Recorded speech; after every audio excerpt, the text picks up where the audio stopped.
Good evening, everybody. I am Ken Hoffman. I'm the owner of the gallery. I'm very pleased to welcome you all to this, our first artist presentation of the Off the Beaten Path series. We have 5 artists in the series. I'm pleased to welcome Jon Krotinger, our first artist, who we're very excited to have. I'd also like to introduce our staff here. Kristy Headley on my left is our gallery manager, and she's also a photographer. And Eve Anderson is our gallery attendant. So glad to have everybody here. And I'm going to turn it over to you, Kristy. Thank you. Before we get started tonight, if I could ask folks to turn your cell phones on to either silent or vibrate only mode. And with that, Jon, thank you.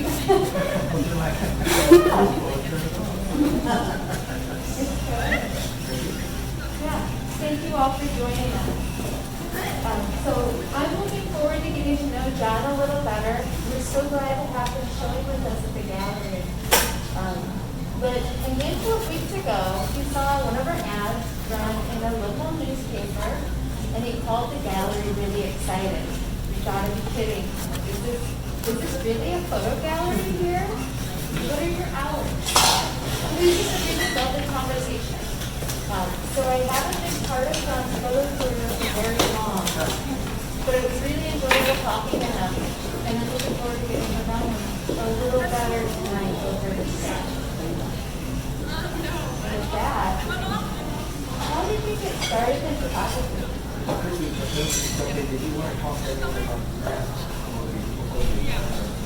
Oh, sure, thank you. Sorry. We talked about this a little earlier. We're both vaccinated. We're wearing masks now. We wanted to ask if anybody would like for us to keep masks on. Just raise your hand and we'll just go on to the whole chat.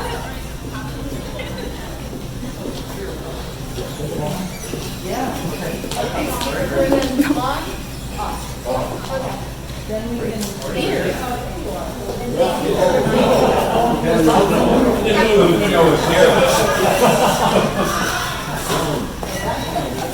All right. Now we can start. How did you get started with photography? When did this begin? it really began when I was a little, and started taking pictures with Instamatic, which everyone knows what Instamatic is, the oldest baby cameras.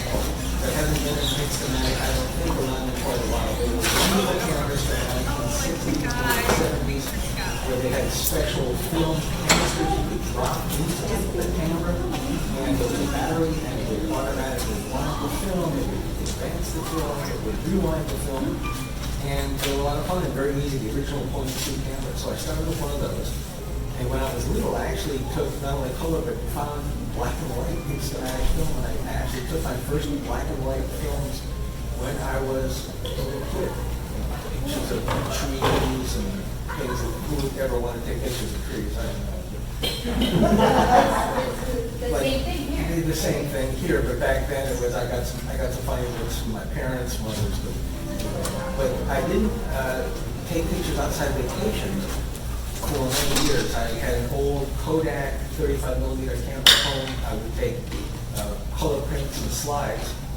I got my first really nice camera when I was 14 years old. It was an old Canon FT 35mm. It was tough as nails. It was a wonderful camera. And I took some good pictures when I was in high school. Unfortunately, I killed the camera by having it around my neck one time when I was in a canoe, and I stumbled out of the canoe and fell forward, and the camera took a bath. And so, so then I didn't really take many pictures through school. Only when I got out of high school did I start taking pictures again. It became a personal pursuit. I bought again a nice camera, not as heavy as the old Canon, an old Olympus OM1, a film camera, very light, very versatile, and I had a lot of fun with that. But when I really got involved with photography as opposed to simply picture taking was around 1991 when, as I put in my bio, I took a beginner's darkroom class. And that was really pulling the curtain. I saw the man behind the curtain at that point. And it was a fantastic experience, and it really was the light bulb going on over my head. I started doing the process, and I started taking pictures of everything in sight with the 35, but in black and white, because I knew I could process them myself. So that was really, it was very exciting. Okay, very cool. That makes sense. So you have a few bodies of work, and the ones you're showing here with us are landscapes. These are John's works behind us, and a few by the front door. They're all taken at the house left. These are. So I have a few questions. Yes, ma'am. When did you get that camera? And what drew you to it? Thanks so much. Well, I started using the Olympus camera for all kinds of photography. I would take pictures of people, oh my goodness, and also landscapes and buildings, everything. And then I realized I was really drawn to landscape and more architecturally oriented photography. And I also really liked having a sharp resolution of the image. I had heard about a Hasselblad, and financially it was out of reach. So actually, in the old days when you could still do this, I rented a Hasselblad. We took a number of pictures using a rental camera and some good images. But then I decided to go the distance and actually get this camera, maybe find one used. Bought it in, I believe it was 1994. And when I bought it, it was already 20 years old. So this camera is not quite 50 years old. I guess it was about 47 years old as far as I can tell. And the reason I got it, I was drawn to it, is because it was, and I think still is, among, if not one of the finest optical instruments in the world. The lenses are superior. This is the successor camera to the one that went to the moon. The original Hasselblad 500C. This is the 500CM. But the reason it went to the moon is because the images are incredibly sharp. The lenses are German optics, and they are pinpoint sharp. And I realized I could enlarge them and still not lose image quality. So, actually, can I show the camera? Yeah, show us how it works. I wanted to do a little bit of show and tell. And actually, if people want to see it, I'm going to pass this around. Wow.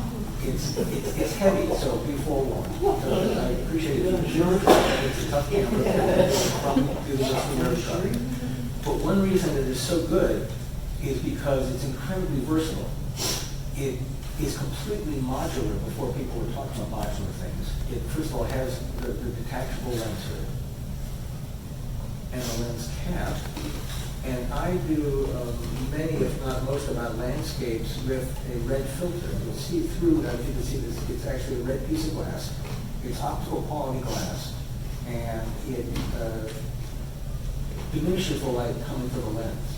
So there has to be an adjustment to the exposure when I do that. But I'll give you more of that in a second. Anyway, it's got filters on it. The lens, and one reason these lenses are so expensive is because the shutter is built into the lens on a Hasselblad. So it's got all these little numbers, if you can see dials, numbers on the dials around the outside. If you remember your old cameras or film cameras, they had, most of them would have the lens opening on the lens, but they had the shutter speed dial on the camera. Well, this is all in one place. There's a little numbers, 8, 15, 30, 60, 125. Those are fractions of a second. And right below it is 4, 5, 6, 8. Those are what they call the f-stops, the apertures, the lens openings that would correspond to the numbers on there. And it would also correspond to the shutter speed. So the convenient thing about this is a little button you can push, and the shutter speed and the lens opening will move in tandem. And that's important for photography. And stop me if I'm saying things that people know, but these days photography is a little bit, I don't say passe, but it's something that most people don't do. But what happens when you have a certain lens opening and a certain shutter speed means that you are exposing the film and for a certain amount of time, a certain amount of light going through the lens. you can adjust that to have a shorter shutter and a wider open lens, and it will actually be the same exposure. So this lens demonstrates it in real time, so that say the setting is now at a 500 at an f6. If that were the correct exposure, as shown by the light meter, which there's not even a light meter in this camera, I carry a separate light meter because it's all mechanical. If that were correct, it would be a very fast exposure, but the lens would be pretty far open, which means that the depth of field of the image would be relatively shallow. And there's an indicator on that as well. That's these numbers here, where it's the focusing screen, and it will show you, if you read from, there's an 11 on both sides and 8 on both sides, it will give you the distances, presumably, in which the image is in focus in the picture. Now, I always like to get lots of depth of field and have everything in focus. Some people sort of effect with you near out of focus or far out of focus at the middle piece of focus. You can choose to do that. But the lens will tell you, it will give you all of these readings, but it's all mechanical. And the lens is interchangeable. So, push this little magic button here, and this should come off. I'll put the lens come off. This will come off. No, it's not coming off. Murphy's Law. Oh, you know what I think?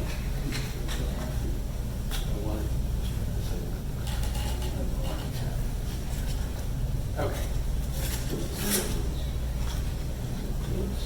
Yes. The shutter has to be cocked, and then the lens comes off. And so this is the lens piece, which also holds the shutter, and this is the camera body, which has a mirror and just a sort of a flat screen in the back. But it's not the actual shutter; it's just a further barrier before the film plane, which is contained in the film back. And the film back comes off. And the beauty of that is that when you're shooting, and say you are shooting a roll of black and white, you want to switch to a roll of color. If you have another film back, you can switch it out and switch in the middle of the roll, which you couldn't do on all the film cameras that I ever had. You had to finish the darn roll. You couldn't pull it out halfway through because it would have been exposed. Or say I was shooting night photography, and the film I know is going to be developed in a different way for the night shots than for daytime shots. I can switch out between two different rolls of black and white. Even more versatile, this is the focusing hood, which is a magnifying glass, which looks down through the mirror in the body, and it actually, as you'll see, the image is reversed, which takes a little getting used to because of the characteristics of the optics. But if you don't like the focusing screen, you can take the top off and switch out. They make about a dozen different screens. I have this one. I have a few others at home. They're all ground glass with different kinds. Some of them have lines cross-hatched. Some have a center focus. It depends on personal preference. And for something like architectural photography, it's very useful. So let me just, before I pass it around, let me try to reassemble that. Quick question. Yes, sir. You pulled the film part off the back. Yes. You're obviously not exposing a piece of film that's sitting there. Correct. Is there like a little window that drops out of the way? Yes, that's a good question. Thank you for that question. The film back itself is a special piece of work, and it has this little slide, which is in some ways the most important piece of the whole mechanism. It's just like a tiny dark slide. It's a dark slide, exactly. For a large format camera, absolutely right. And the beauty of that is they've coordinated, so when the film back is on the camera,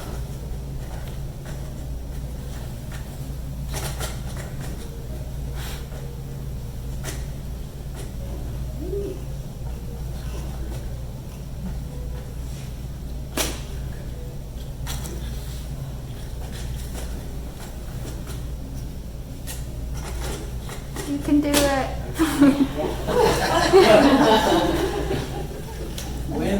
when the dark slide is in, the shutter is locked, so you can't accidentally take a picture. And only take a picture when the dark slide is out. Okay.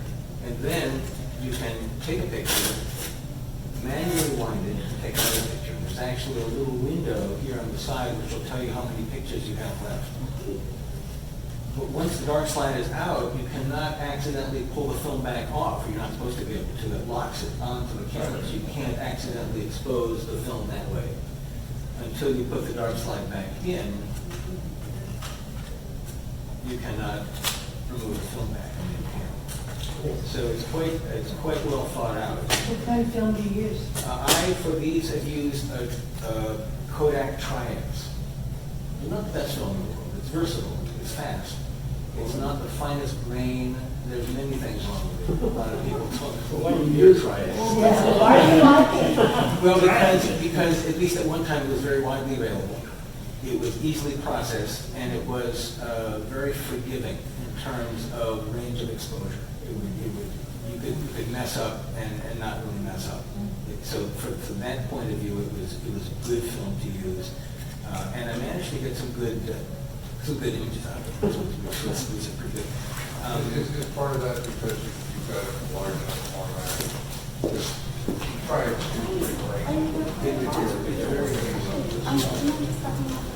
It's a great question. I don't know. I think it was. Of course you do.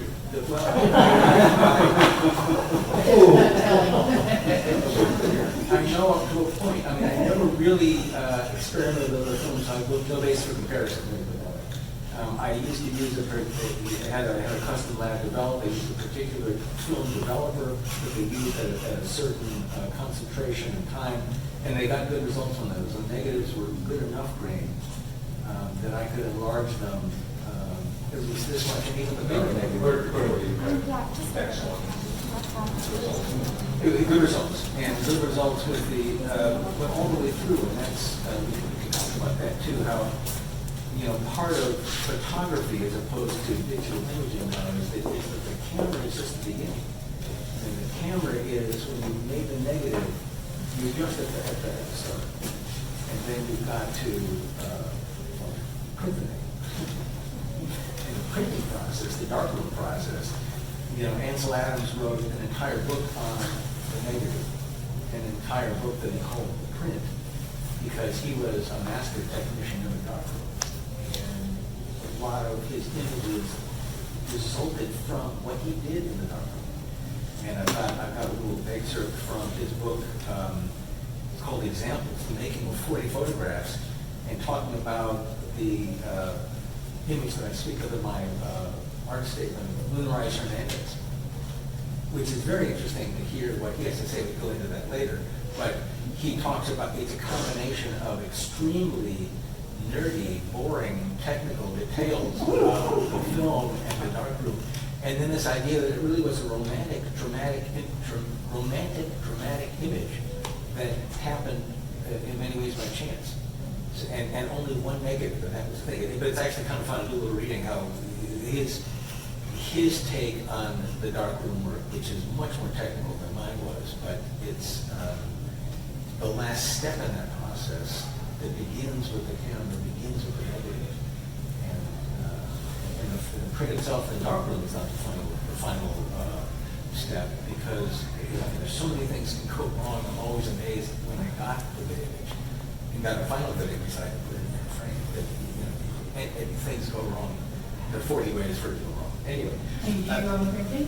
I did do my own printing, yes. I still do. Even though it's been harder and harder to do that because the public art rooms are one. But yes, I did. These are all. Can you see the image before you shoot? Absolutely. And that's a wonderful thing about this, is that it's not like a viewfinder camera such as a Leica, where you're looking through a separate viewfinder, which is pretty accurate what you're going to get. This one actually is the image. It's another thing that has to be wound before the mirror resets. And this is just the whole The full experience. the full experience. Please feel free. Just ask anyone if anyone wants to see it, you're more than welcome to do a look through here and to see what it looks like with the red filter on. All I would ask is put it around your neck, otherwise nothing, nobody wants to see it. You want to know. You won't, if it's around your neck, you won't. That's a little heavy. Okay. John, why the red filter, John? The red filter it boosts contrast. I mean, there's a whole range of colored filters for black and white. The red may be the most extreme. There's a red at different densities, orange, yellow, green. And I just got hooked on the red filter. It's an exaggerated effect. I believe the tend to do that so much. The one I'm on, like, I believe that was with the red filter. It does tend to exaggerate cloud effects in particular. But I loved it. I just loved it. Yes, sir. A different line of questioning. Yeah. You've been talking a lot about the technical side of the camera. Yes. I would like to know, when you're out in the field, how do you decide how you're going to compose a shot? So that brings us down. What's the plan, by the way? There are a couple of threads going on here. So you talked a little bit about inspiration. Yes. Reading about Ansel Adams' work and Yes. seeing it. And I think there are a few things that pull together Yes. here. First, how do you choose your subjects? And then can you touch on where you draw your inspiration from?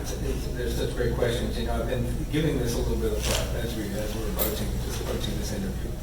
And a lot of it, as I put in my statement, is it's accidental, it's random, it's the Ansel Adams effect, the inevitable photograph idea when you saw it and jump out of his truck.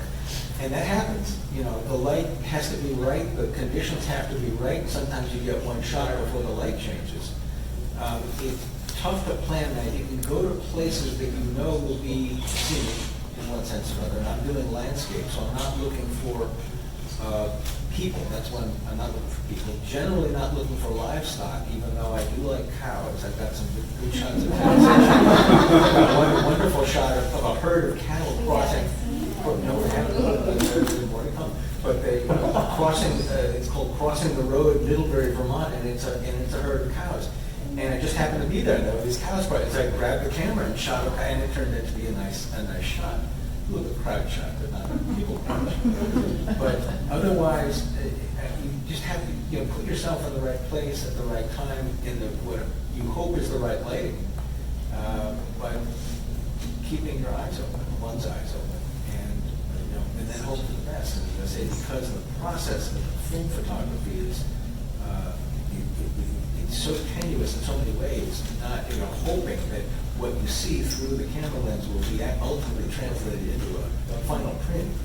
You just hope for the best. But specifically, there's Can you apply what you're just talking to this one here in mile 108? Yes.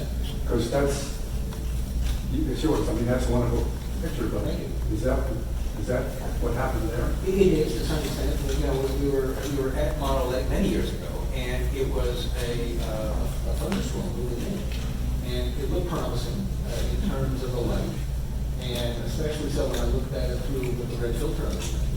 But partly is the reason I'm passing the camera around is because you can do just so much with what you can see through the lens. This is what's on the lens, what's on the camera now is a medium wide angle lens. It's not a super wide angle lens. It gives a fairly good field of view, but it constrains the image that you look through. What can you get in there that will work? And that was pretty much filled the viewfinder. And I like to do that. I don't like to crop most of my images. To basically shoot full frame and try to fill it, and no more, no less. See what comes. Because we've been there. Yes. And that's an interesting shot of Mono Lake and the Tufas. We didn't quite see that. We saw something else, and that's what's interesting. Well, and again, it's been a few years on that one, but I can't say that's exactly what it looked like, because once you go through the darkroom process, not only the filter will make adjustments, but there's many further refinements in the darkroom, and not just under the enlargement lens, but also in the printing, in the burning, the dodging process, and the filters that can be applied on the enlarger itself. You know, I don't believe this is on graded paper. That's another thing too. The days of graded paper, I think, are done. But Kodak especially made some wonderful papers where the grade was already built in. And those big prints, I believe, are on Kodak Elite paper. It was one of the best papers made. But it was actually graded. So if you wanted a very contrasting print, you could get grade 4, grade 5. Mine were always grade 2, grade 2, medium grade, grade 3, a little more contrasting. But most of them were on a paper called Ilford multigrade, where you would adjust the contrast under the enlarger lens with the filters the contrast filters that you would put, and you get really dramatic variations on that. But my inspiration for some of that, going back to Kristy's question, is had time for that. It was, I took fairly early on a seminar from a guy named Michael Kenna, who is still one of my favorite photographers. He is not only a fabulous photographer, but a fabulous printer. In fact, he was with Bernhardt's printer for 10 years, and did not only fascinating images of very simple subject matter, but he would take them into the darkroom meticulously, repeat until he got the work print just where he wanted it. But he would burn, I don't want to say shamelessly, but he would burn extensively. He would alter that image, the original image, dramatically from what we originally saw. So this would be, amateur work compared to what Michael Kenna would do, and he would not hesitate to do that. But he also was very conscious, and it's part of the inspiration, almost composition-wise, very conscious of the geometries of an image, the symmetries of an image. And I think a lot of my pictures, I try to do that. He would consciously divide his field of view into thirds, or into quarters, or into halves, or into diagonals. And his lines of images would be, dramatic doesn't capture it. Some of them, and I'm looking one that I have at home, it was a very simple subject matter. It was a winch, what we called a winding device, on a beach in Dorset, England. It was on a rock beach. And it had a very narrow line of water. It had the clouds, it had the beach, and then this deep, rich, black figure of the winding device. And as he told us at the seminar, his idea was to try to make the blacks float. He would print so the black part of the picture would actually float, and it did. And I saw that picture and stuff he did on and never had that experience before. Absolutely stunned when I saw what he had done. I'd say, what's this a picture of? It's just a picture of a small piece of machinery on a rock beach. And it's actually something that he produced. So I took that, and I may have taken it too much to heart. I know at least one time I took some of my piece into a gallery years ago, and through a review, and they said, "Oh, this is what Michael Kenna said." It's a compliment. Yes, thank you. But it was again, this is and maybe jumping ahead to another question. It's all right. But, yeah. We were going to touch on talking a little about the look and feel you're going for with these images. Like when I look at them, I see a leading line or a line that draws you inward in almost all of them. And if you look around, even in the works up front, they have that. Well, thanks for that. That's really visually. It's not just what it's about, but it's how it's framed. These are my points. And trying to do these in a certain kind of symmetry. I was thinking, what is our catchphrase? I could do this. I was thinking I think what I'm trying to capture is the geometry, the symmetry of the commonplace. Of having images. It's just the woods, but there it is. The wood that is leading you in the Sonoma Coast, the Sonoma woodlands, leading you into the image. They asked you. Asked you to come in, and I'm so happy that you all liked the picture from North York Moors. It was always one of my favorites, but I didn't get a lot of response to that over the years. It's not that what people have told me they like. I always loved that picture, partly because the perspective was flat. And that is something else that Michael McKenna and we tried to do, flatten the perspective on a very deep image, and so you are, it makes you part of the picture, brings an immediacy to the image that I, again, found very compelling, and I hope I was able to capture that. Thank you. John, one of the things that Michael McKenna pointed out was he differed from other photographers, whereas other photographers tried to see how much they could get into the picture. He tried to see how much he could take out to keep it simple. Yes. And to me, the simple photograph is the best photograph. Oh, gosh. Well, thank you. Thanks for that, Ken. I agree with you 100%.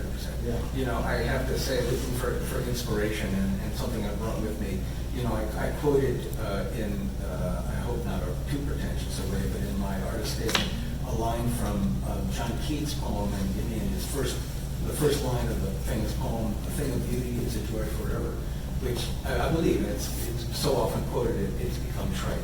But Keats was also a wonderful letter writer, and one of his letters, and I don't know why it stuck with me since college, and I actually quoted this during the seminar to Michael McKenna and went back to look at it again. But this is a letter that John Keats wrote a little over 200 years ago to his friend Benjamin Bailey from 1817. And he said, "Nothing startles me beyond the moment. The setting sun will always set me to rights. Or if a sparrow come before my window, I take part in its existence and pick about the gravel." And I always found that very moving. I always, in a way, hope I'm picking about the gravel and sharing in the existence of where I'm taking a picture of. You know, one of the early images I took before I got the Hasselblad, and I just started doing this, I was at Tatahara, the Zen retreat in Carmel Valley. Very nice place. I wasn't there to meditate, but it's a very meditative place, just there for a weekend. Meditative place.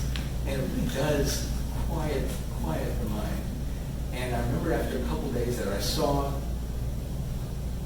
a hat sitting on a bench set in a stone wall, and said, "This is a picture." I just took a picture, and there's some tranquility about that image, and I think it captured the tranquility I was feeling at that moment.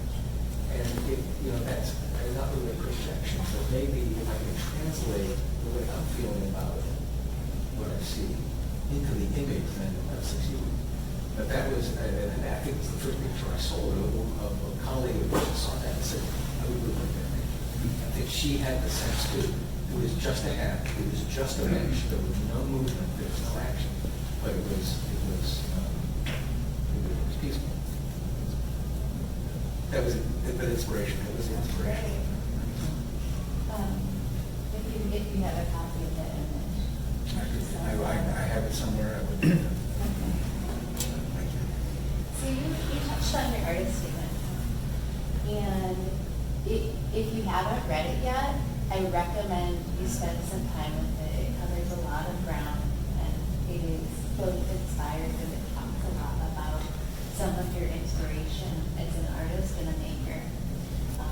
In that statement, you talk a little about the accidental image and some of the challenges in creating a scene that's captivating without it seeming very similar or all the same across subject matter. But the biggest thing I took away from it had to do with repetition and practice and methodology. So how do you reinvent or create variations on a theme where they do feel standalone and unique?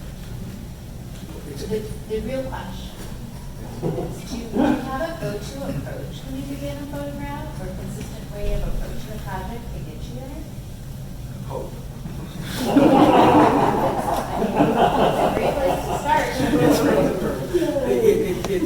It's a great, Kristy, it's really a great question, and it touches really the quandary that I feel, and a lot of people feel too. And I know someone said this to me along the way. Said, as you take more and more pictures, do this longer and longer, you find yourself actually shooting less. The more you have done, the less you may wind up doing, just because you've been there a lot of times. You've seen the images that move you, and it's tough in your own mind to get something that really is novel. So it's a challenge. I'm looking for a new place, but using the same techniques, the same compositional techniques. I hope it's not writing the same concerto 500 times, but it is. I look at my pictures and I do see, along with Michael Penna's pictures, the same geometries, the same symmetries. The subject matter is different, but I hope that the symmetry doesn't overwhelm it and make them look uniform. But it's a challenge, and there is a tension there between the accidental image and trying to use the same technique over and over. I think it's just, have to be prepared. Seriously have to go out, look, be prepared for expect the unexpected, and realize what the instrument can do, what can come into the viewfinder when you capture. And actually, I've started shooting. My wife and I were in Utah in the spring, and I started using an extra wide angle lens. It's a 40mm lens, which is so wide, almost vignettes, not quite.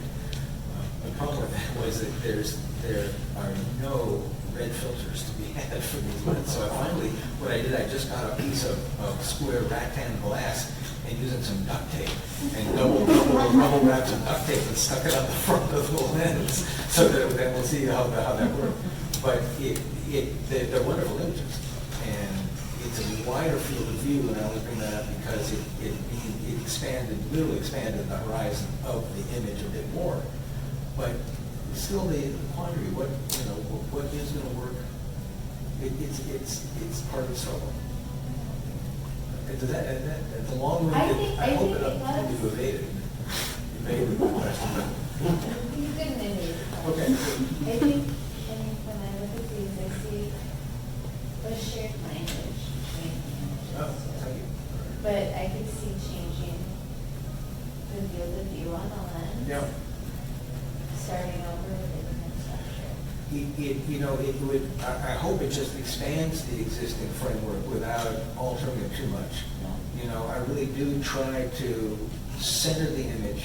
I'm not doing a journalistic approach where say you're photographing a person and putting them on one side of the image to draw the viewer's attention away from the rest. I've never quite got the hang of that, where there's a lot of empty space and there's the person's picture in the corner. That's not how I would do it, but it would be wrong for a journalist, but I think right for landscape. Where, again, these are, try to be centered, they try to be symmetrical, and try to convey the movement, the dynamism, if you will, that way, from what's otherwise quite a static scene, but hopefully one that is got some dynamism to it, partly from the way I've framed it. Of course, it's the inherent tension in the process. But it also keeps it lively. So we talked about how you take the pictures and how you're framing them. Yes. Is there any special meaning or story you're trying to share as you take these? Or any in particular that have stories you want to talk about? Each one represents a moment, certainly in my life, when I was there and taking that picture, but it's almost more personal than a viewer would necessarily be interested in. I'd be there, and it's a sort of a personal bookmark, but the backstories are entertaining for me to look at, and I can only think of, say, for example, thinking of the picture on the corner of the Alabaster workshop in Volterra, which was a wonderful shot. And actually, I was there with my wife, Tori, who we had separated. We were wandering around the town of Volterra, and I didn't see that. And she saw that, looked through a doorway, and she said, "I think you ought to come over here." And I took one look at that, and it was shot 3 frames within the next 30 seconds to try to rack the exposures, capture the light. It was again a happy accident. I don't know if we could ever duplicate that. If that place is even still standing. But it was wonderful. But in terms of the message, I don't know. It's not. There's no hidden meanings.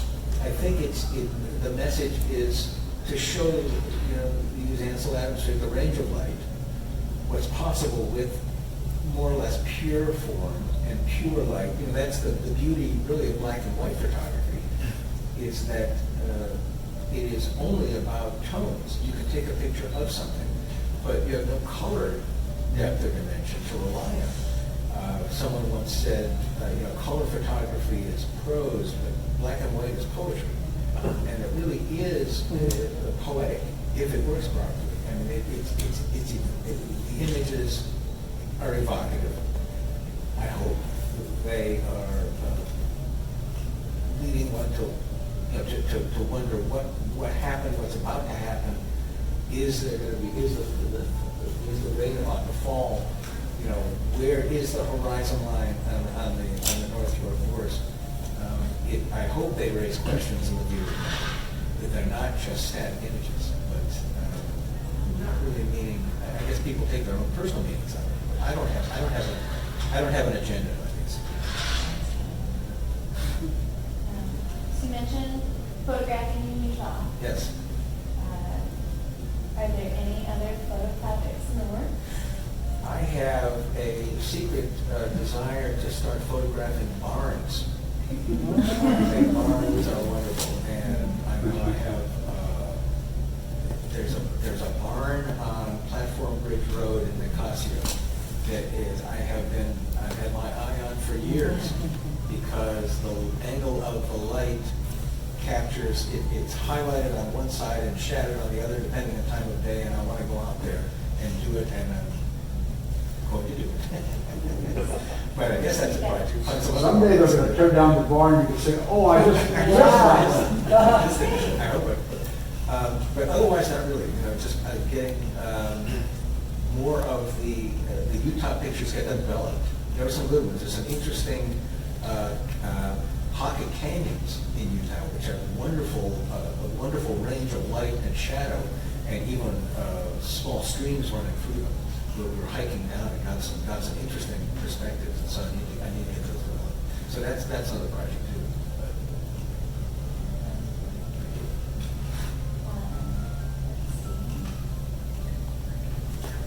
For those who are inspired by your work or doing something similar, do you have any advice you'd like to share with your well, photography has changed. If people want to get into black and white, it's a bit more of a challenge these days, just because the facilities are not as widespread as they used to be. But students, I'm under the impression, still learn photography in a darkroom, even with the advent of digital photography and really the takeover of imaging by digital. To understand the process, to understand what is going on with exposure of light to a light-sensitive medium, you have to, I think, understand the process start to finish. And the film is the best way to do that. And so I think schools are still teaching darkroom work for that reason. To understand, what it means to have, first of all, why it's called a negative. And I mean, I hope people know why this thing is called a negative. But just to mention it briefly, it's a light-sensitive emulsion on film, silver iodide in a gel emulsion, and wherever the light hits the silver iodide, it turns it black. So when you develop it, anything that's light is black, and anything that is dark is light, and so it is the opposite of what the actual image looks like. It's a negative of that. And to get the positive, you do the same process over again. You project through a darkroom enlarger, and wherever it is dark on the negative will come through, it'll hold it back, and will come out onto the photosensitive paper as lack of light, and it will print light. So that's getting from the negative to the positive, understanding the dynamics of that process, and it's very helpful. So I would say, do that, go the old way before you start, not to say that iPhones are anything wrong with iPhones, they're apparently fantastic cameras and get better all the time, but they do all the thinking for you, so I'm told. I don't know, I don't have an iPhone, so I don't know. Not to disparage the iPhone, because in some ways it takes the manual labor, if you will, away and leaves people free for the creative process. You could say that. That I know I was talking to my nephew just the other day, who is a longtime photographer, who's not doing so much anymore, but he said the advent of really sophisticated iPhone means that the intention behind an image becomes so much more important. The meaning of an image is important because the mechanics of it have, in large part, been eliminated. The labor and so on. But, that is, I don't say the beauty, but that's part of the work of photography is getting from the mechanics of hefting this crazy camera around and waving this light meter. I'll just show the light meter, which is its own little instrument here as it passes around, but it has all of these dials with settings with the different film speeds and apertures and combinations, and even this little guy on top, which it has a direct metering, and then this in the middle and get an ambient light metering, film speeds, and it's you have to learn how to use one of these settings, and how to learn how to meter in a scene. Translating the mechanics of photography into a creation is part of the labor. It's a labor of love, but there's a wholeness to it. There's an integrity to it. It's an integral process in that sense that is very satisfying, very fulfilling, of course.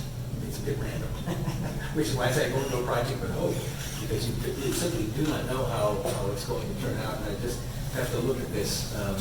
This, by the way, this is the image that I said. This is the Moonrise Hernandez that I printed from, just copied from the book, Ansel Adams' book.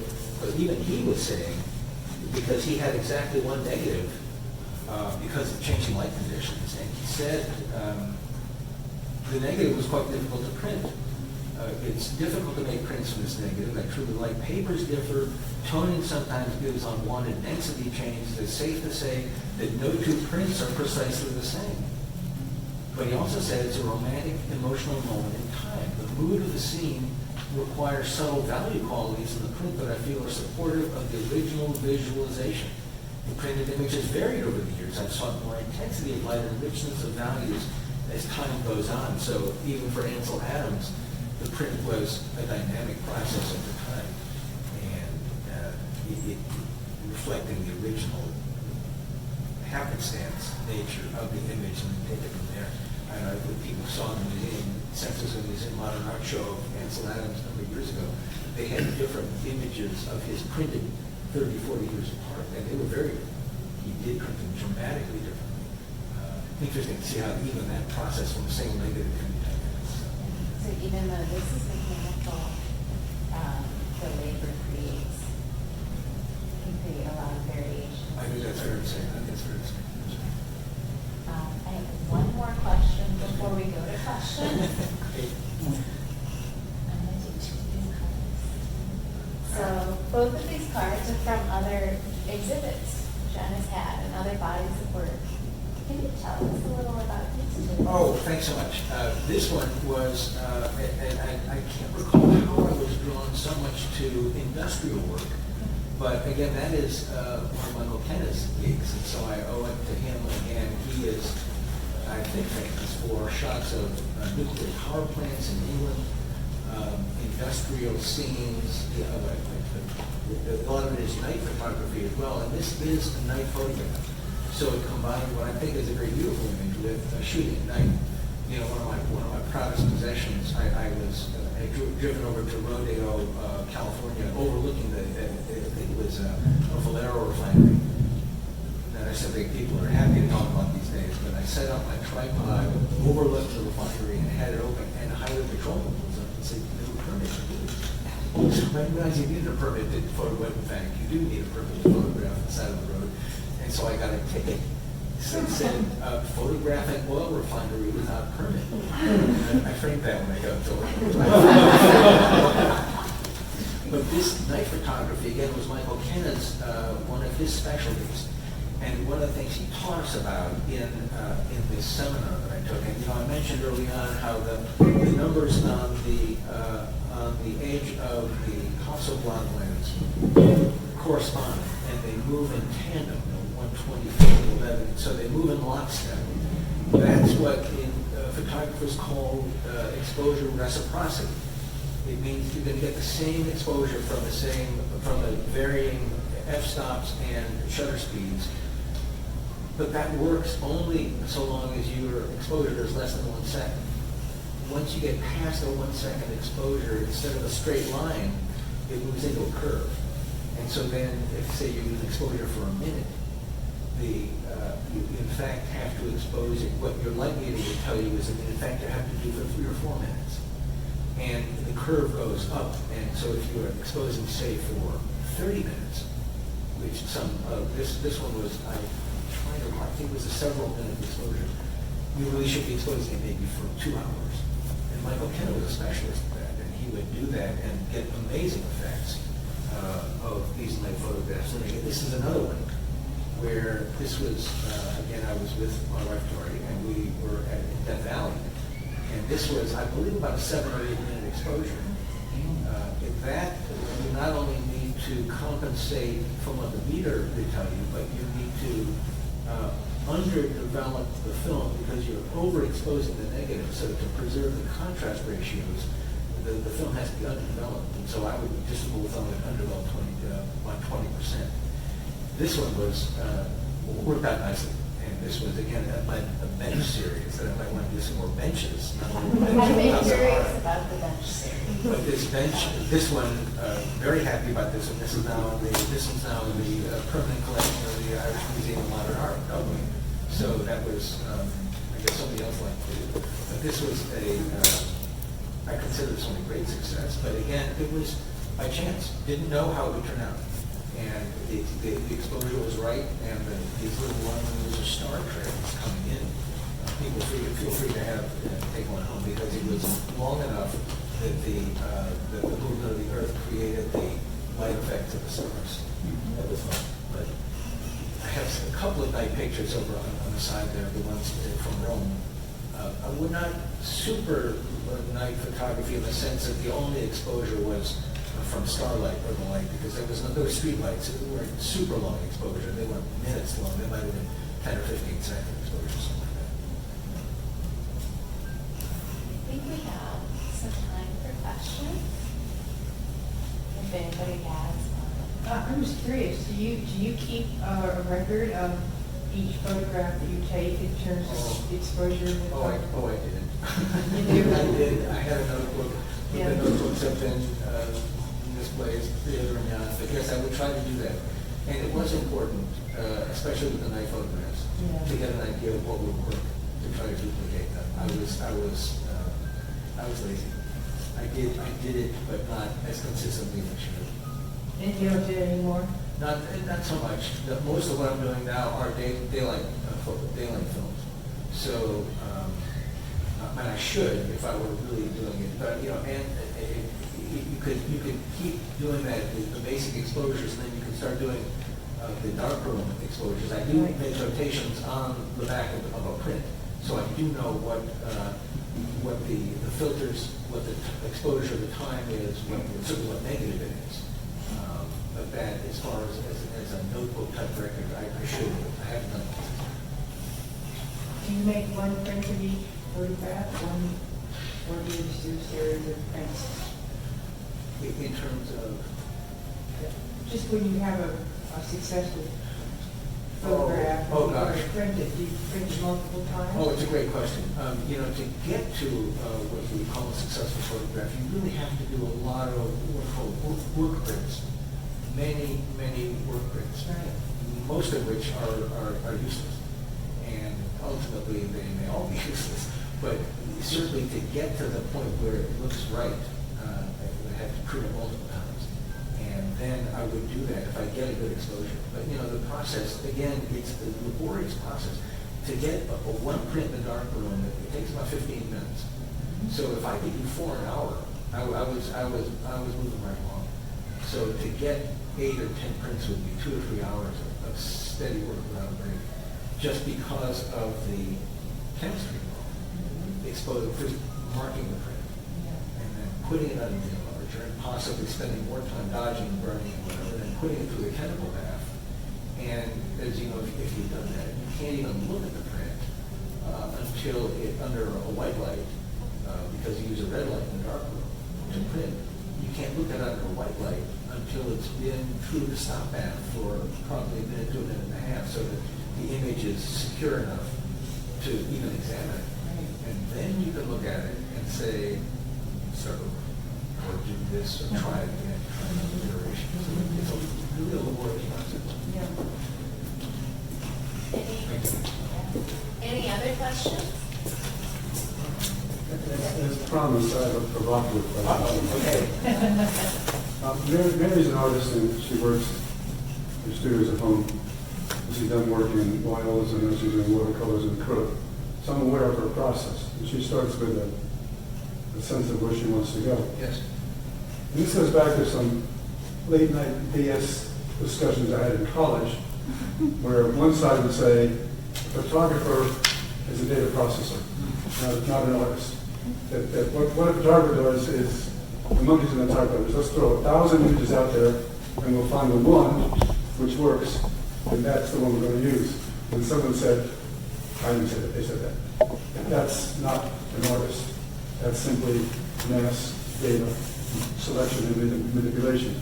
And so that's the provocative thing I throw out for discussion. I see an artist who comes out with a sense of where he or she wants to go, and it develops on the medium, okay? Whereas the process for a photographer, I posit, is different.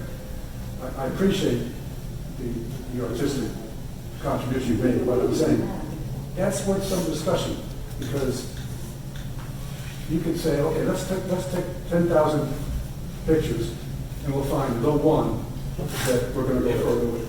Well, and it's a fair point. I would never, when you actually, originally before we started designing the artist, and I said, well, I'm a photographer, I don't know, but I'll take, if you think it's artistic, I appreciate that.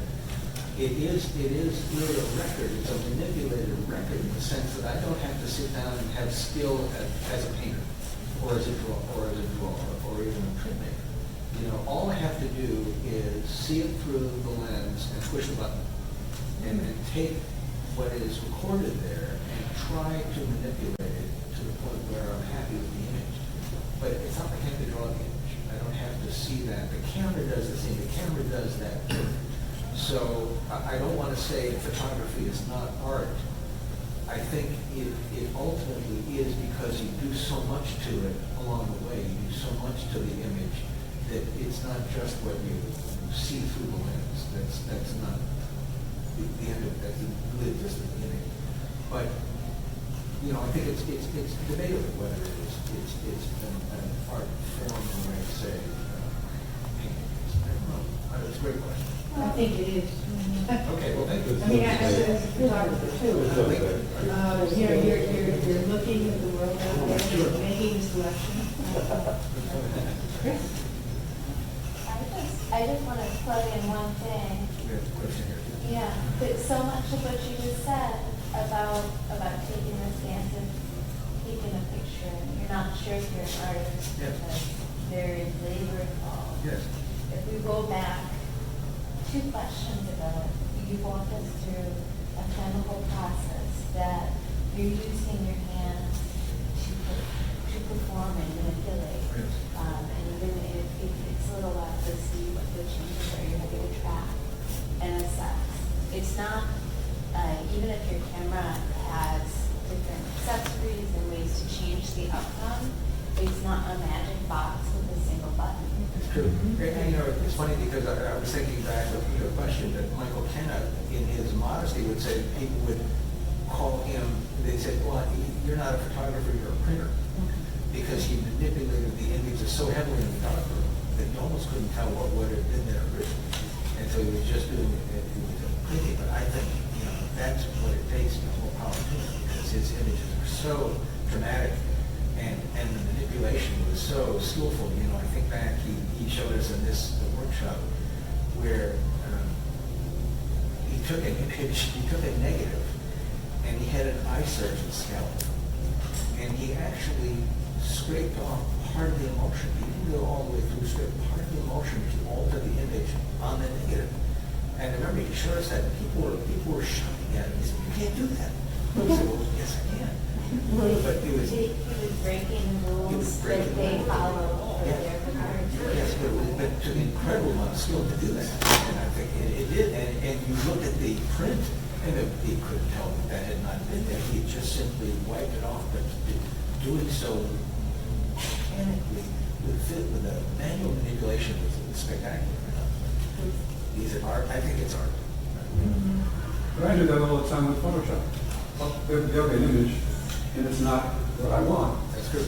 And I'll just manipulate that thing and remove That's pixels, true. change tones, colors, But very everything else, and it becomes what I want. Absolutely, very unusual, very difficult to do that in photography. Normally, you can't, and that's why people say you can't do that. Normally, it's almost impossible to do that. What you get, you have the negative, and you can, and again, Ansel Adams was the master of this. He could print it in a certain way because he was shooting one negative at a time on sheet film. So he could develop each negative separately. But on roll film, that's tough to do.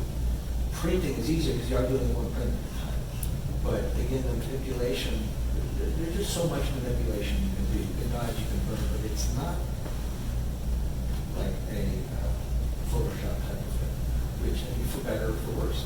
I mean, I like it. I've never been inclined to go digital because I think that you work with those constraints is part of the challenge. Again, Yeah, we're gonna get you.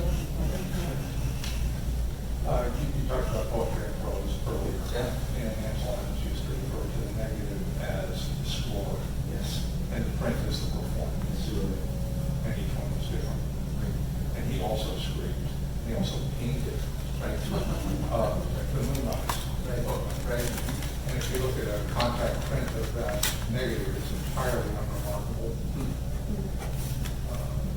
And then you look at the finished thing, and you go, "Oh my God!" And they're all different. But you should tell the story about him jumping up on the roof of his car and forgetting his lightning.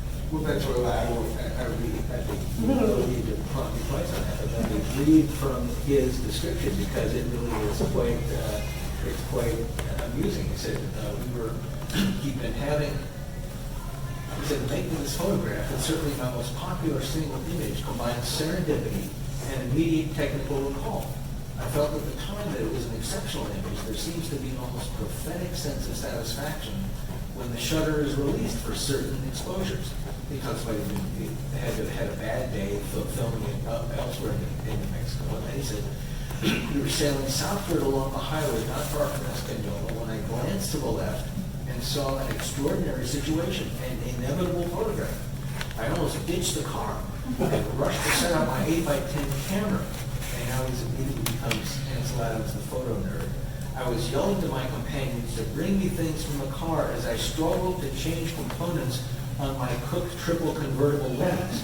I had a clear visualization of the image I wanted, but when the Ratten number 15G filter and the film holder were in place, I could not find my Weston exposure meter! Exclamation point. The situation was desperate. The low sun was trailing the edge of clouds in the west, and shadow would soon dim the white crosses. So hang on. I was at a loss with the subject luminance values, and I confess I was thinking of bracketing several exposures when I suddenly realized I knew the luminance of the moon. 250 C/foot squares, and I don't even know what that means. Handle foot squares. Thank you so much. Using the exposure formula, I placed this luminance on zone 7. 60 candle foot squared therefore fell on zone 5. And the exposure with the filter factor of 3x was about 1 second, and F32 was ASA 64 film. I had no idea what the value of the foreground was, but I hoped it barely fell within the exposure scale. Not wanting to take chances, I indicated a water bath development for the negative. Realizing as I released the shutter that I had an unusual photograph which deserved a duplicate negative, I swiftly reversed the film holder, but as I pulled the dark slide, the sunlight passed from the white crosses. I was a few seconds too late. The lone negative suddenly became precious. When it was safe in my San Francisco darkroom, I did a lot of thinking about the water bath process, the danger of modeling in the sky area as a result of the print standing in the sky area as standing in the water without agitation. I decided to use dilute D23 and 10 developer to water sequences, 30 seconds, and developer 2 minutes in water without agitation for each sequence. By using 10 developer water cycles, I minimize the possibility of uneven sky, and it goes on. He was, he was a master at this, but it became, I don't want to say that the image became lost in the technical minutiae, but it's almost that you really have to be deeply into photography to read this. But it does tell the story that you mentioned it, the negative is the score, and he said so much later that he didn't print two of those the same way, and it evolved over time, which I think is a fascinating insight. Once he gets out of the nitty-gritty of the development, the printing process, and looks back on it and sees it's dynamic, and that you do what you can with what you have, which I don't know if that's art, but there's a certain fortuity to it. It means I hope it makes them precious, and a lot of these prints I cannot duplicate for one reason or another, if only because the paper is no longer manufactured, so they're unique. Certainly the big ones, but the Kodak Elite paper, it's not made, it's gone. John, there's lots of stories about Abbot's prints and how people would take one of his prints and go out and try to find that spot where he photographed it. And they were typically disappointed when they got there. What happens is that they didn't realize that Ansel Adams did a lot of manipulation to get the print where he wanted it, not where it actually looked like in reality. Well, Ken, you could probably me to another part of this description, which is actually kind of interesting, because he tried to date the negative later on. And he said, because of my unfortunate disregard for the dates of my negatives, I have caused considerable dismay among the photographic historians, students, and museums, to say nothing of the trouble it has caused me. Moonrise is a prime example of my anti-date complex. It has been listed as 1940, 1941, 1942, and 1944. At the suggestion of Beaumont Newhall, Dr. David Elmore, the High Altitude Observatory of Boulder, Colorado, put a computer to work on the problem. Using data from a visit to the site, analysis of the moon's position in the photograph, and lunar azimuth tables, he determined that the exposure was made at approximately 4:05 p.m. on October 31st, 1941. That is not the official date. I will never be so exact with my thoughtless pictures. You had your hand up. Well, I kind of wanted to add to the is it art question, because being a collector, the work is beautiful, and I love it. But what an artist really wants to do is to share with the rest of the world how you see the world. I mean, that's what it is. And whether you use a camera or a paintbrush or a printing press or a computer, it's all about sharing your visual or your inner experience of the world. And I think you do that beautifully. And everything hangs together. It's all Jon Krotinger. You express your world beautifully. Whether it's in the same geometry or whatever, that you capture something of what Jon sees and how he experiences. And I think it's gorgeous. Well, Frank spoken as so I've spoken from a consummate artist himself, and I appreciate that. But, I have to actually thank Ken and Kristy and Eve who saw in those pictures a theme. And they didn't, I submitted quite a few pictures and they pulled some of those out and found a common thread, which I'm very grateful for because it showed me some things that I hadn't necessarily seen in myself. So I appreciate that. But anyway, thank you for the kind words. Thank you all for joining us.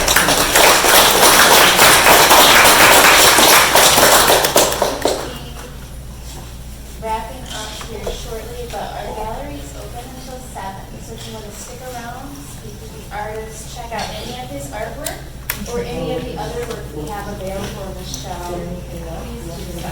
Thank